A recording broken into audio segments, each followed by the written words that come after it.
6,000 volunteers ang nagsama-sama sa Pagatpat, Cagayan de Oro City para magtayo ng 600 kabahayan.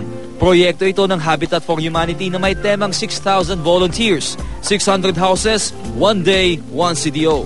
Para ito sa mga nasalanta ng Bagyong Sendong na nanalasa sa CDO 2 taon na ang nakaraan.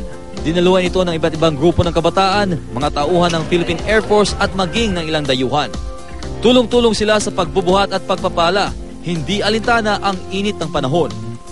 So as much as unsang mga invite sa mo, say gani biskan dili invite, we would like to help, extend our help. I volunteered with All Hands in New York and Haiti and North Dakota. I just wanted to come out and help, so I'm going to be here for a while. Layunin din ng proyekto na mapabilis ang pagtatayo ng mga bahay para sa mga Cagayaano na hanggang ngayon hindi pa nabibigyan ng malilipatan matapos ang Bagyong Sendong.